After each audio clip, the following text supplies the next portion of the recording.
Okay, in this video, we're going to solve the integral of the hyperbolic cube, hyperbolic secant cube of x. In past videos, we worked out the hyperbolic secant of x and the hyperbolic secant squared of x, which is just a trivial problem. Now let's see if we can solve it for the hyperbolic cube of x. And we could make an attempt here to rewrite the integral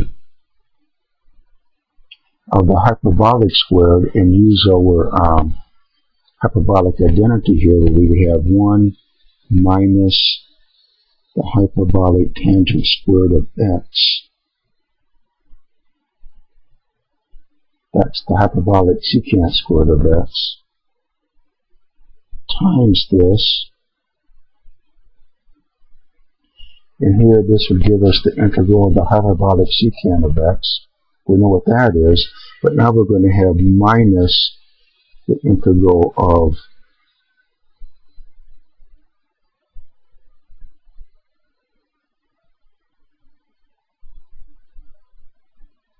this integral.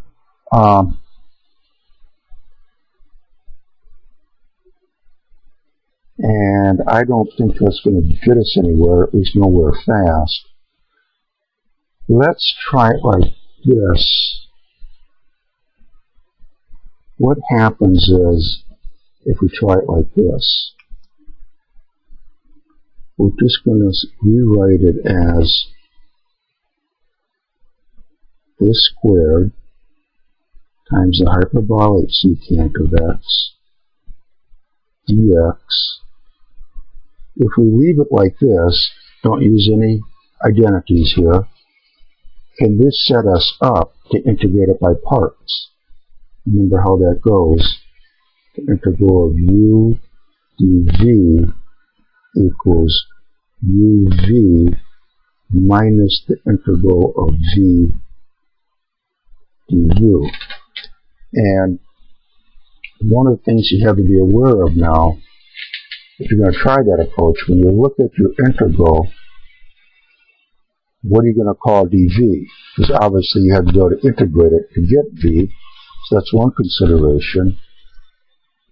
Well, if we look at this, we could call this dv. We know how to integrate that. But when we do, remember what you get. You get the inverse sine of the hyperbolic tangent of x. And when you do solve for v, it's going to end up in this integral. So we could solve that for v, and we get a complicated expression, which we have to integrate later on, so it's not really going to do us much good to go that route. So what if we try it the other way? We'll let this be dv.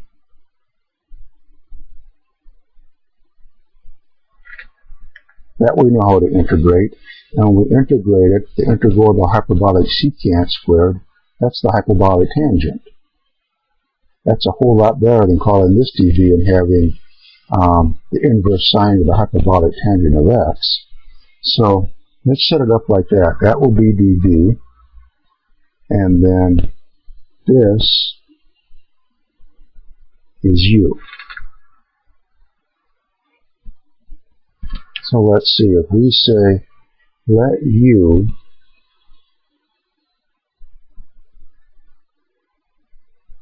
be equal to the hyperbolic secant of x,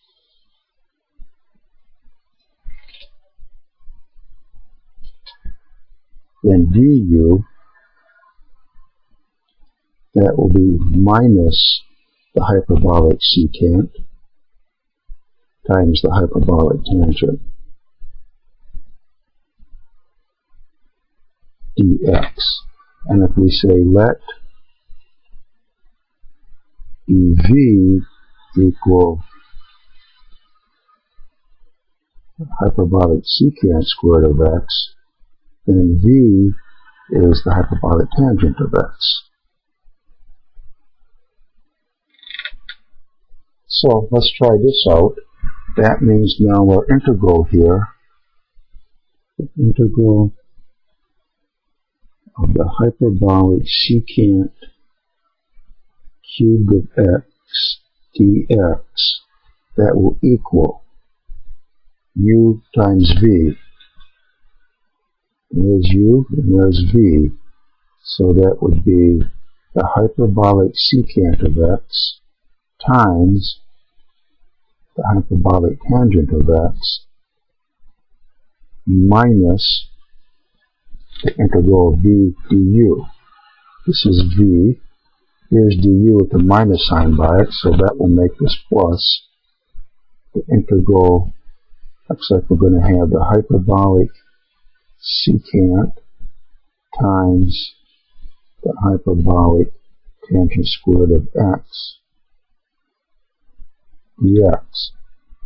And interestingly, this is the same integral that we were confronted with earlier when we wrote this here as being 1 minus the hyperbolic tangent squared of x multiplied 2, and we got this integral here.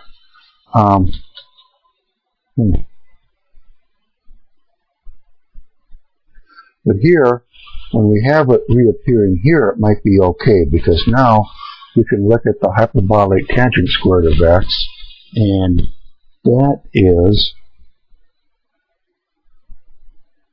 1 minus the hyperbolic secant squared of x. Now, when we multiply across here, we'll have this integral that we know how to do, minus the integral of the hyperbolic cubed, said the secant cubed dx. But we can bring that over to this side. It has a minus sign, so bring it over here, it will be plus, and that might just be the trick for us. So let's see. This will be equal to, that doesn't change,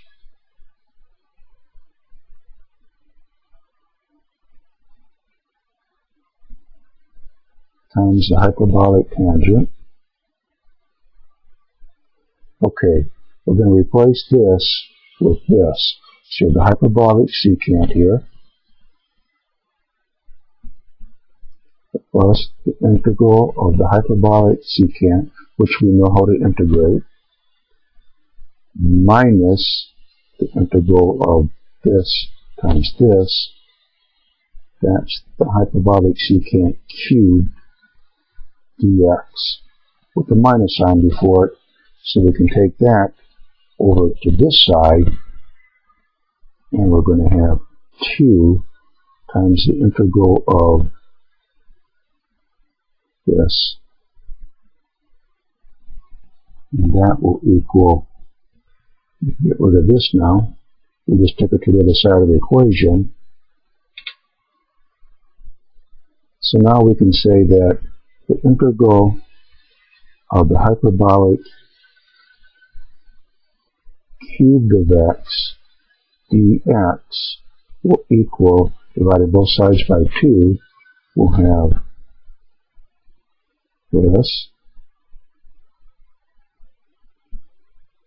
times this divided by 2, and that is that strange function of the inverse hyperbolic sine of the hyperbolic tangent of x times 1/2. And that would be the solution to our integral then. So, it all really mattered upon looking at the integral. We did try a hyperbolic substitution for the secant squared of x. We multiplied 2. It didn't seem like that was going to get us very far. So we just left it like this. We thought, well, let's try integrating by parts. Then we had to decide, were we going to call this dv or were we going to call this dv? We decided that this was going to be the wiser choice. So we went ahead and set it up. And once we did that, all the pieces pretty much came into place afterwards then. So there it is. In fact, integrating by parts here, we could probably set that up so that we could solve any integral of the secant of x, whether it's to the fourth or fifth or sixth. In general, the integral of the hyperbolic secant to the n power of x dx, we could set up a general formula for that by integrating by parts. Okay, but anyway, that's it for this video. Come back and join us for some more videos, and we'll see if we can solve some more problems.